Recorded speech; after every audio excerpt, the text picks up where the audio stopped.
há santificação sem a palavra de Deus. A Bíblia nos diz que é Deus quem nos santifica.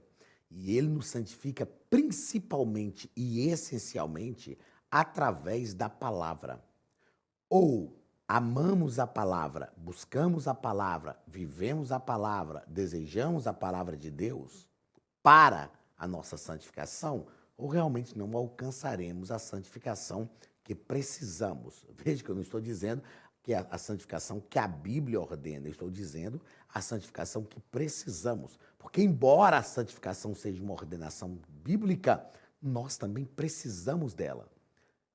Para ir para o céu, não. Para ir para o céu, nós já recebemos a Cristo como nosso Salvador.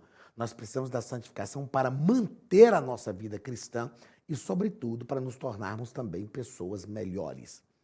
Quando nós aprendermos a viver a vida santa, dedicada verdadeiramente a Deus,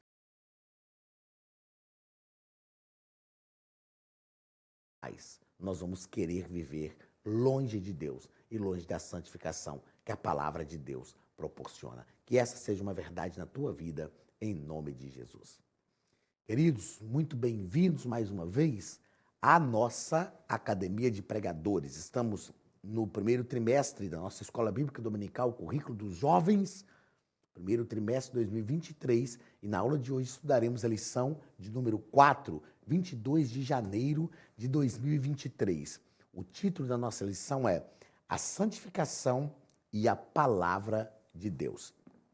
O texto principal está no segundo livro dos Reis, capítulo 22 e versículo 11. Sucedeu, pois, que, ouvindo o rei as palavras do livro da lei, rasgou as suas vestes. Não obstante, a proposta da nossa lição aqui hoje é pensarmos a vida de Ezequias e de Josias. Nós vamos perceber que a maior parte da nossa lição vai tratar sobre a vida de Josias, até porque Josias era bisneto de Ezequias. E uma das coisas mais lindas, um dos momentos de avivamento mais lindos do Antigo Testamento foi o avivamento do rei Josias. Ele só foi possível porque houve um processo de santificação. Primeiro em Josias e depois um processo que ele submeteu o povo que estava sob a sua liderança.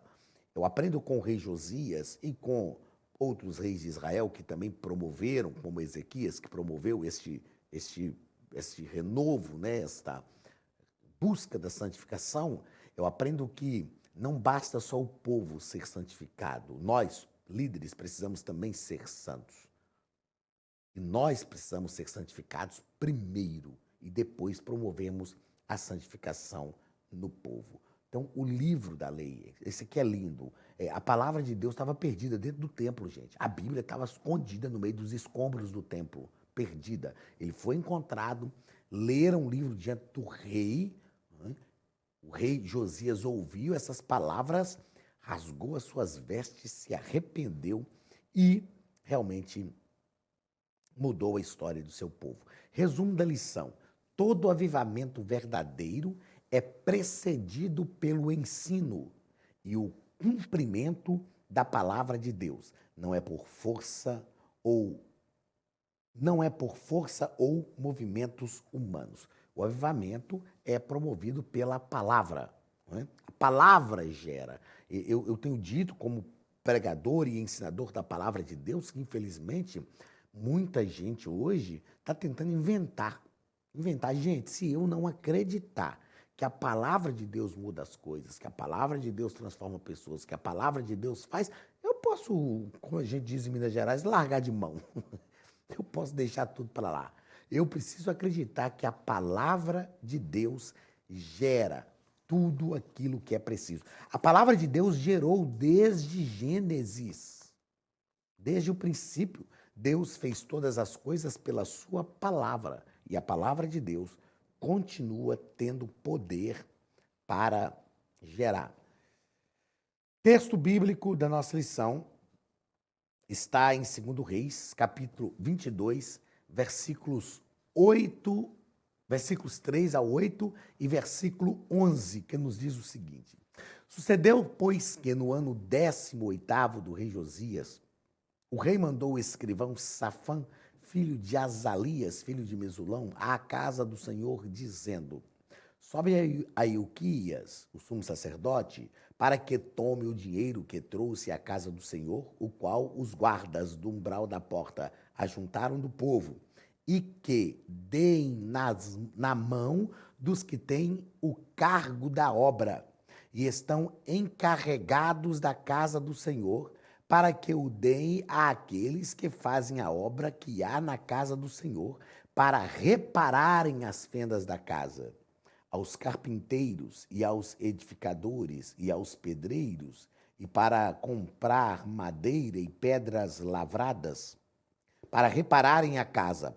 Porém, com eles se não fez conta do dinheiro que se lhes entregara nas mãos, porquanto procedia com fidelidade. Olha que bom, né? Um trabalho de renovo, de restauração e tem fidelidade. Então, é tranquilo de se fazer. Então, disse o sumo sacerdote Ilquias ao escrivão Safã: Achei o livro da lei na casa do Senhor. Engraçado é que o sumo sacerdote poderia estar tranquilinho, de braço cruzado, não fazendo nada, mas não, ele estava trabalhando também. E no meio do trabalho, o que ele encontra? O livro da lei na casa do Senhor. E Ilquias deu o livro a Safã, e ele o leu. Sucedeu, pois, que, ouvindo o rei as palavras do livro da lei, rasgou as suas vestes. E o rei subiu à casa do Senhor, e com ele todos os homens de Judá, e todos os moradores de Jerusalém, e os sacerdotes e os profetas, e todo o povo, desde o menor até ao maior, e leu aos ouvidos deles todas as palavras do livro do concerto que se achou na casa do Senhor. E o rei se pôs em pé junto à coluna e fez o concerto perante o Senhor, para andarem com o Senhor e guardarem os seus mandamentos e os seus testemunhos e os seus estatutos, com todo o coração e com toda a alma, confirmando as palavras deste concerto que estavam escritas naquele livro, e todo o povo esteve por este concerto. E o rei deu ordem a todo o povo, dizendo: Celebrai a Páscoa ao Senhor, vosso Deus, como está escrito no livro do concerto, porque nunca se celebrou tal Páscoa como esta, desde os dias dos juízes que julgaram Israel, nem todos os dias dos reis de Israel, nem tão poucos os reis de Judá. E antes dele não houve rei semelhante que se convertesse ao Senhor com todo o seu coração e com toda a sua alma e com todas as suas forças, conforme toda a lei de Moisés. E depois dele nunca se levantou outro tal. Então, eu gosto da narrativa desse texto, porque nos mostra aqui um homem, o rei Josias, que decidiu fazer uma diferença. A situação estava trágica. Quando ele assumiu o reinado, o trem já estava ruim, gente. Não foi ele que bagunçou. Ele podia falar: não fui eu que baguncei, não sou eu que vou arrumar. É fazer igual o filho quando bagunça a casa. Você fala: arrume você, mas não foi eu que fiz a bagunça. É você que está aí agora, então arruma a bagunça. Ele resolveu, ele decidiu fazer diferente. E a gente vai perceber, na aula de hoje, o quanto Deus foi com esse homem. Primeiro ponto: todo avivamento é precedido pelo ensino da palavra. Primeiro parágrafo: os dois avivamentos mais significativos de Israel antes do exílio. Antes do exílio. Primeiro, nós vamos tratar aqui do período do reinado do rei Ezequias. Na verdade, o nosso comentarista, o pastor Natalino, vai fazer praticamente só uma referência. O rei Ezequias, que era bisavô do rei Josias. E Josias, ano 716 a 687 a.C., o rei Ezequias. E o ano 639 a 609 a.C., o rei Josias. No ano 605, ou seja, 4 anos depois do reinado de Josias, o povo de Israel foi para o cativeiro babilônico. Isto é, Deus não permitiu que o rei Josias fosse para o cativeiro babilônico, embora o povo havia se desviado e as profecias de Jeremias já davam conta, nos dias de Josias, que o povo iria para o cativeiro. Mas Deus não permitiu o povo ir para o cativeiro no período do rei Josias. Nos dois casos, a palavra e o templo estavam abandonados, tanto no período do rei Ezequias, quanto no período do rei Josias. A palavra e o templo estavam abandonados. Duas coisas muito importantes. O templo também é importante, porque o templo é o lugar da reunião comunitária. O templo nos obriga a sair de casa e ir para lá, para o templo. E quando a gente já sai com este propósito. Não é que a gente tem que ser crente só no templo, mas o templo, ele promove isso na nossa vida. Ele promove esse momento onde nós estamos voltados só para isso. O templo era importante nos dias de Israel, o templo é também importante nos nossos dias, porque ele reúne lá um povo que sai de casa com o único propósito de celebrar ao Senhor. Segundo parágrafo deste primeiro ponto, a transformação realizada por meio do confronto com a palavra.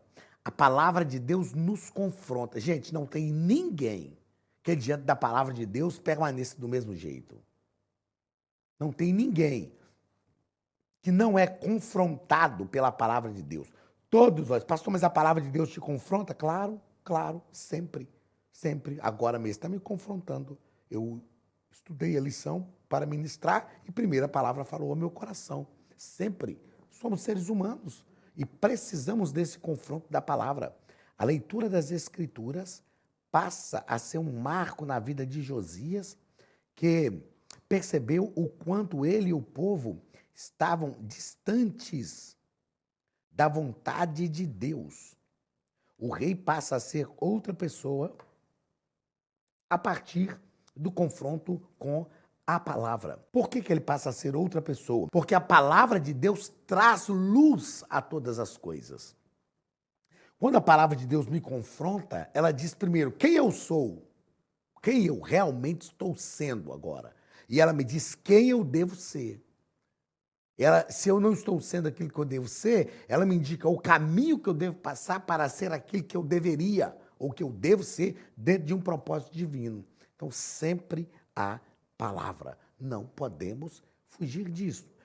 Terceiro parágrafo. A Academia de Pregadores tem um recado para você. Olá, queridos alunos e alunas da Academia de Pregadores. Que bom ter você conosco neste momento tão especial. Estamos aqui para apresentar a nova plataforma da Academia de Pregadores, que foi construída ao longo dos últimos meses com muito carinho, um grande investimento, para levar até você não somente um conteúdo de excelência, mas também tecnologia de ponta. Veja comigo. Os cursos estão organizados por trilhas na página principal. Aqui você encontra sugestões, lançamentos, temas específicos e outras categorias. No final da página tem uma trilha com todos os cursos. Após começar os seus estudos, a primeira trilha será Continuar Assistindo, que mostra somente os cursos iniciados por você. Sobre a capa do curso, consta o número de aulas, a carga horária e um botão para adicionar aos favoritos. Nesta seta, você pode expandir e ver um vídeo de introdução. Para fazer login, clique no avatar no canto superior direito e insira o seu e-mail e senha usados no cadastro. Caso tenha esquecido a senha, é só clicar neste link, preencher o e-mail cadastrado e a senha será enviada. No canto superior esquerdo fica o novo menu do portal. Ao abrir um curso pela primeira vez, você vê as informações do curso e do professor. E na lateral, ou logo abaixo se for no celular, está a lista de módulos e aulas. Algumas aulas iniciais podem ser grátis e qualquer pessoa que fizer um cadastro rápido pode assistir. Após se matricular, aqui você vê as aulas concluídas, aulas liberadas ou agendadas. Você pode adicionar os favoritos, dar uma nota ao curso e acompanhar o seu progresso. E se você sair do curso e retornar depois, o sistema vai abrir exatamente a última aula assistida. Se estiver no computador, use esta seta para ampliar a tela. Logo abaixo da videoaula você encontra os links para baixar anexos, como áudio e apostilas. E neste campo em branco, pode fazer as suas anotações enquanto assiste. Depois é só imprimir ou salvar.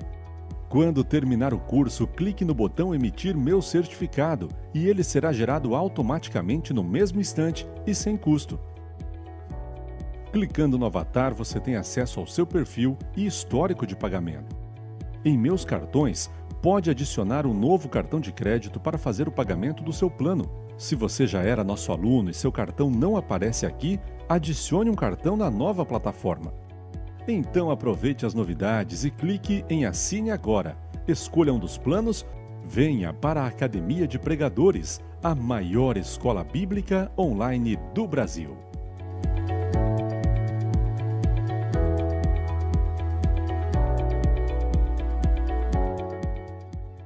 Parágrafo. A leitura compromissada da palavra produz arrependimento. O que eu acabei de dizer, o nosso comentarista coloca aqui, que a Bíblia é como um espelho. Ela mostra a realidade de cada pessoa diante de Deus. A Bíblia é como um espelho, mostra a realidade de cada pessoa diante de Deus. E é bom quando a Bíblia fala. É bom quando a palavra de Deus fala conosco, porque nós sabemos que a palavra de Deus tem poder, tem autoridade, e quando ela fala, ela consegue discernir. O escritor da carta aos Hebreus diz que ela é como uma espada de dois gumes, que penetra até a divisão da alma e do espírito, juntas e medulas, e é apta para discernir o conhecimento e as intenções do coração. Então, a palavra de Deus tem esse poder. Segundo parágrafo, os resultados do retorno à palavra. Primeiro, a purificação do templo. O rei Josias ordenou que todos os anciãos de Judá e de Jerusalém se juntassem a ele no templo e convocou todo o povo para ouvir a leitura da lei. Primeiro, ele estava no templo, ele não estava fazendo sozinho. Ele convocou para que todos se juntassem a ele no templo. É como se ele estivesse dizendo, ó, eu tô com a mão na massa também. Não é porque eu sou o rei, eu tô com a mão na obra. Eu vou fazer, não vou fazer sozinho. Venham todos comigo. E eles se reuniram e realmente fizeram uma purificação do templo, tiraram as imundícias do templo. A gente vai perceber que o rolo, né, a palavra de Deus estava perdida dentro do templo, gente, dentro do templo. E foi encontrada enquanto eles limpavam o templo. Segundo parágrafo deste segundo ponto, a eliminação dos elementos que promoviam a idolatria em todo o território de Israel. A reforma de Josias, inclusive com a ação pessoal dele, se estendeu por todo o território de Jerusalém, inclusive algumas tribos do reino do norte. A reforma se estendeu. Josias realmente decidiu mudar a situação no seu tempo. A gente vai perceber que depois da morte de Josias, a coisa ficou ruim de novo. Mas ele decidiu. Agora, gente, quem era Josias? Quando a gente olha para olhar quem era Josias, Josias era filho de Amon. Amon foi terrível, ímpio, terrível. Amon não se arrependeu. Então, Josias era filho de Amon. Josias era neto de Manassés.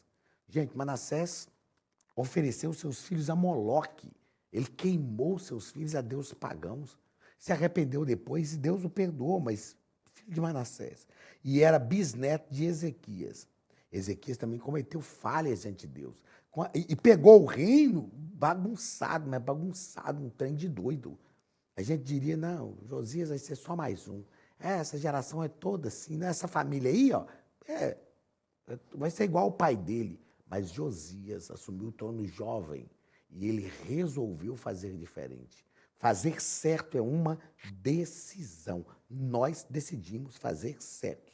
Josias não mandou fazer, ele mesmo fez. Ele mesmo fez. Então a reforma dele se estendeu por todo o território. É interessante esse texto, que aqui o reino já estava dividido há algum tempo, reino do norte e reino do sul, e até do reino do norte, algumas tribos foram alcançadas pelo rei Josias e seguiram o rei Josias.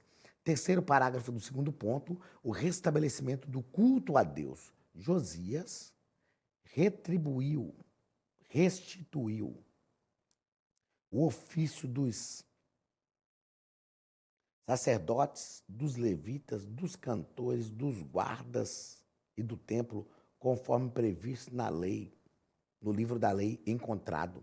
Josias organizou de novo a coisa, estava bagunçado, os obreiros não estavam trabalhando. Aí Josias foi lá e restituiu, de acordo com o que estava escrito. Outro aspecto importante do culto foi a relocação da Arca da Aliança no seu lugar específico do templo, o Santo dos Santos. Então Josias sabia como fazer, como conquistar o coração de Deus. Ele sabia o que era necessário, para mover o coração do povo para o lugar certo, a fim de que eles alcançassem verdadeiramente as bênçãos de Deus. Terceiro ponto, o retorno à adoração por meio da Páscoa. Primeiro parágrafo. A festa da Páscoa, centralizada em Jerusalém. Então, nos tempos de Josias, antes da reforma, a Páscoa não era mais celebrada. A Páscoa não era mais celebrada. A Páscoa é a mais importante festa judaica. O que significa a Páscoa? É aquele negócio de dar ovo de Páscoa de presente? Tem nada a ver com isso. É aquele negócio do coelhinho da Páscoa? Tem nada a ver com isso também. A palavra Páscoa vem de Pessa, que quer dizer passagem. Na Páscoa, eles se lembravam, eles comemoravam a Páscoa e comiam pães sem fermento, ervas amargas, para se lembrarem do quanto a geração dos pais deles havia sofrido no Egito. A Páscoa era uma memória do que Deus havia feito por eles, do que Deus havia feito pelo povo deles. A Páscoa era uma memória de como Deus havia cuidado, de como Deus havia tratado com eles e de como Deus estava agindo para libertar o povo sempre. Então, essa era uma memória. Eu estava estudando isso aqui, Deus me trouxe essa frase aqui ao coração, e por isso eu anotei para deixar registrado aqui.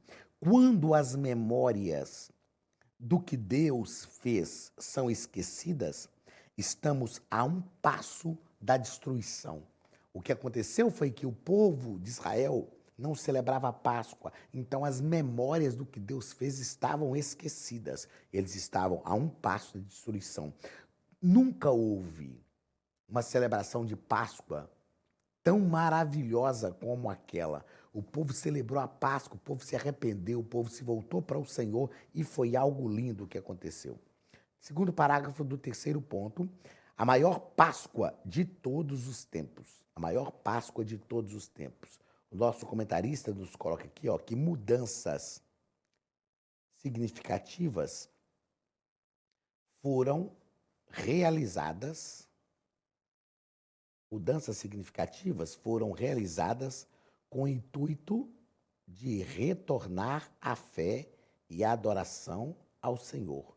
Qual era o intuito aqui? Aumentar a arrecadação? Não, até porque havia fidelidade. A gente já viu aqui no texto da leitura, né, que fizemos, o texto bíblico, havia sinceridade e Josias confiava nos que estavam administrando o dinheiro para toda a limpeza, para toda a reconstrução que era necessária. Havia fidelidade. Eles estavam reunidos aqui com o intuito de retornar à fé e à adoração a Deus. Esse era o propósito, gente.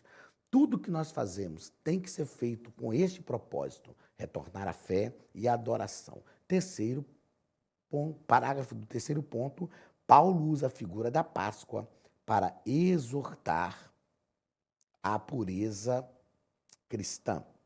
Da mesma forma que durante a celebração da Páscoa era lançado fora todo tipo de fermento, assim também a igreja deveria se purificar, retirando de seu meio tudo que pertence ao velho homem. A Páscoa é tão importante que foi na Páscoa, na celebração da Páscoa, que Jesus instituiu a primeira ceia, de tão importante que a Páscoa era. E aí Paulo cita que devemos tirar todo o fermento. Assim como na Páscoa não se comia os pães com fermento. Fermento é algo artificial, que produz o crescimento na massa. Na Páscoa, o significado disso para nós é o seguinte: todo crescimento tem que vir direto de Deus e não de nenhuma coisa artificial. Que Deus nos ajude, que Deus tenha misericórdia de nós e que nós possamos encontrar na palavra de Deus a santificação de que nós verdadeiramente precisamos. Queridos, na aula que vem, aula de número 5, estudaremos libertos para viver em santidade. Você não pode perder essa aula. Nós vamos aprender que somos livres para viver em santidade diante de Deus. Deus te abençoe. Um abraço do pastor Anderson Silva e da nossa Academia de Pregadores, em nome de Jesus.